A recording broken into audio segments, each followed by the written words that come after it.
ನಿಧಾನ ಆಗಿದೆ ಅನ್ನೋದು ಅವರ ಅಭಿಪ್ರಾಯ. ಅವ್ರು ಹೇಳದೆ ಹೋದ್ರು ನಾನು ಹೇಳ್ತೀನಿ, ಹೌದು ನಿಧಾನ ಆಗಿದೆ, ತಿದ್ದುಪಡಿಯಾಗಿ ಬಹಳ ದಿನ ಆಗಿದೆ. ಇದು ಎಲ್ಲೋ ಕೆಲವರಿಗೆ ಅನುಮಾನ, ಏನೋ ಸರ್ಕಾರ ಮೀನಮೇಷ ಎಣಿಸ್ತಾ ಇದೆಯಾ ಅಂತ. ಆ ರೀತಿ ಏನಿಲ್ಲ. ಇದರಲ್ಲಿ ನಮ್ದು ನಿರ್ಧಾರ ಬಹಳ ದೃಢ ಇದೆ. ಆದರೆ ನಿಧಾನ ವಿನಾಕಾರಣ ಆಗಿಲ್ಲ. ಕಾರಣ ಏನು ಅಂತ ನಾನು ಹೇಳ್ಬಿಡ್ತೇನೆ. ಇದರಲ್ಲಿ ಈ ಭೂ ಪರಿವರ್ತನೆ ಅದನ್ನ ಬಹಳ ಸರಳೀಕರಣ ಮಾಡ್ತಾ ಇದ್ದೇವೆ. ಅಂದ್ರೆ ಈ ಮಾಸ್ಟರ್ ಪ್ಲಾನ್ ಆದ್ಮೇಲೆ ಮಾಸ್ಟರ್ ಪ್ಲಾನ್ ಪ್ರಕಾರ ಯಾರೇ ಭೂಮಿಯನ್ನ ಉಪಯೋಗಿಸೋದಾದ್ರೆ ಅದನ್ನ ಈಗ ಭೂ ಪರಿವರ್ತನೆ ಕನ್ವರ್ಷನ್ ತೆಗೆದಾಕ್ತಾ ಇದೀವಿ.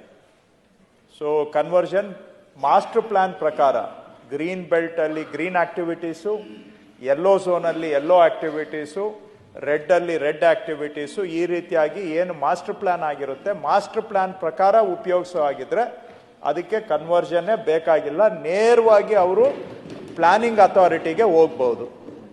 ಸೊ ಅವ್ರು ಹೇಳ್ದಂಗೆ ಇದು 3-4 ತಿಂಗಳು ಸುತ್ತೋದು, ಮತ್ತೆ ಯಾವ ಅಧಿಕಾರಿಗಳನ್ನ ನಾವು ನಿರ್ದಿಷ್ಟವಾಗಿ ನಾವು ಹೇಳಕ್ಕಾಗಲ್ಲ.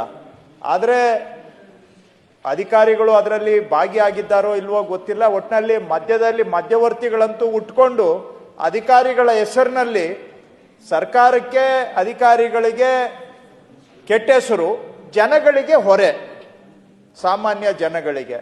ಈ ಕಾರಣದಿಂದ ಈ ಕನ್ವರ್ಷನ್ ನಲ್ಲಿ ನಡೀತಾ ಇರುವಂತಹ ನಡೆಯಬಾರದ ಚಟುವಟಿಕೆಗಳನ್ನ ಕಡಿವಾಣ ಹಾಕಲಿಕ್ಕೆ ಮಾಸ್ಟರ್ ಪ್ಲಾನ್ ಪ್ರಕಾರ ಆಟೋ ಕನ್ವರ್ಷನ್ ಅನ್ನ ಮಾಡ್ತಾ ಇದ್ದೇವೆ. ಅದು ಎರಡನೇದು ಏನ್ ಬಂತು, ಅದರಲ್ಲಿ ಮಾಸ್ಟರ್ ಪ್ಲಾನ್ ಹೊರಗಡೆ ಇರುವಂತ ಪ್ರದೇಶ, ಅದ್ರ ಬಗ್ಗೆ ಏನ್ ಮಾಡ್ತೀರಾ ಅಂತ ಹೇಳಿದ್ರು. ಹಿಂದೆ ಡೀಮ್ಡ್ ಕನ್ವರ್ಷನ್ ಅಂತ ಮಾಡಿದ್ರು. ಆದ್ರೆ ಡೀಮ್ಡ್ ಕನ್ವರ್ಷನ್ ಅಲ್ಲೂ ಕೂಡ 3, 4, 5 ತಿಂಗಳು ಆಗ್ತಾ ಇದೆ ಡೀಮ್ಡ್ ಕನ್ವರ್ಷನ್ ಮಾಡಿಸ್ಕೊಳ್ಳಿಕ್ಕೂ ಕೂಡ. ಅದನ್ನ ಈಗ ಏನ್ ಮಾಡಿದ್ದೇವೆ, 30 ದಿನಕ್ಕೆ ಕಡ್ಡಾಯವಾಗಿ ಮಾಡಬೇಕು. ಜಿಲ್ಲಾಧಿಕಾರಿಗಳಿಗೆ ಅರ್ಜಿ ಹೋಗುತ್ತೆ. ಜಿಲ್ಲಾಧಿಕಾರಿಗಳಿಗೆ 15 ದಿನ ಸಮಯ ಕೊಟ್ಟಿದ್ದೇವೆ. ಯಾವ ಇಲಾಖೆ ಜೊತೆ ಬೇಕಾದ್ರೂ ಸಮಾಲೋಚನೆ ಮಾಡಬಹುದು. ಇನ್ನು 15 ದಿನ ಏನಾದ್ರೂ ಎಕ್ಸ್ಟ್ರಾ 15 ದಿನ ಟೈಮ್ ಕೊಟ್ಟಿದ್ದೇವೆ. ಯಾರ್ದಾದ್ರೂ ಉತ್ತರ ಬರಲಿಲ್ಲ ಅಂದ್ರೆ ಪಡ್ಕೊಳ್ಳಿಕ್ಕೆ 30ನೇ ದಿನ ರಾತ್ರಿ ಸಿಸ್ಟಮ್ ಅಲ್ಲಿ ಆಟೋಮ್ಯಾಟಿಕ್ ಆಗಿ ನಾನ್ ಪ್ಲಾನ್ ಏರಿಯಾದಲ್ಲೂ ಕನ್ವರ್ಷನ್ ಸರ್ಟಿಫಿಕೇಟ್ ಜನರೇಟ್ ಆಗಿ ಕನ್ವರ್ಷನ್ ಸರ್ಟಿಫಿಕೇಟ್ ಇಶ್ಯೂ ಆಗ್ಬಿಡುತ್ತೆ. 30th ನೈಟ್ ನಾನ್ ಪ್ಲಾನ್ಡ್ ಏರಿಯಾದಲ್ಲೂ 30 ಡೇಸ್ ಒಳಗಡೆ ತಿರಸ್ಕಾರ ಮಾಡೋದಕ್ಕೆ ಟೈಮ್ ಇದೆ. ತಿರಸ್ಕಾರ ಮಾಡದೆ ಹಾಗೆ ಇಟ್ಕೊಂಡ್ರೆ 30ನೇ ದಿನ ರಾತ್ರಿ ಸಿಸ್ಟಮ್ ಅಲ್ಲಿ DC ಸೈನ್ ಆಗುತ್ತೆ, ಆಟೋಮ್ಯಾಟಿಕಲ್ಲಿ ಜನರೇಟ್ ಆಗಿ ಇಶ್ಯೂ ಆಗ್ಬಿಡುತ್ತೆ. 3ನೇದು ಇನ್ನೊಂದು ತಿದ್ದುಪಡಿ ತಂದಿದ್ದೇವೆ.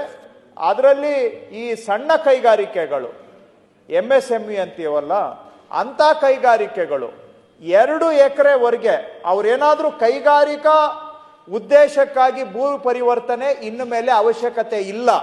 ಅವರು ನೇರವಾಗಿ ಅಪ್ ಟು 2 acres ನೇರವಾಗಿ ಅವರು ಪ್ಲಾನ್ ಅಪ್ರೂವಲ್ ತಗೊಂಡು ಸಣ್ಣ ಇಂಡಸ್ಟ್ರಿಯನ್ನ ಸೆಟಪ್ ಮಾಡಬಹುದು. ಇದು 3ನೇದು.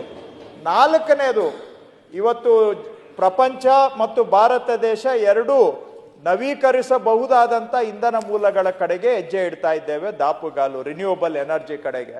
ಸೊ ರಾಜ್ಯದಲ್ಲಿ ಎಲ್ಲೂ ಕೂಡ ರಿನ್ಯೂವಬಲ್ ಎನರ್ಜಿ ಪ್ರಾಜೆಕ್ಟ್ಗೆ ಅದಕ್ಕೂ ಕೂಡ ಕನ್ವರ್ಷನ್ ಬೇಕಾಗಿಲ್ಲ. ಡೈರೆಕ್ಟ್ ಆಗಿ ಅವರು ಎನರ್ಜಿ ಡಿಪಾರ್ಟ್ಮೆಂಟ್ ಇಂದ ಸ್ಯಾಂಕ್ಷನ್ ತಗೊಂಡು ಅದನ್ನ ಇನ್ಸ್ಟಾಲೇಷನ್ಗೆ ಹೋಗೋ ತರಾನು ಕೂಡ ಸಿಸ್ಟಮ್ ಅಲ್ಲೇ ಅವರಿಗೆ ಕನ್ವರ್ಷನ್ ಮಾಡಿಕೊಡೋ ತರ ಆಟೋ ಕನ್ವರ್ಷನ್ ತಗೊಂಡು ಬರ್ತಾ ಇದ್ದೀವಿ.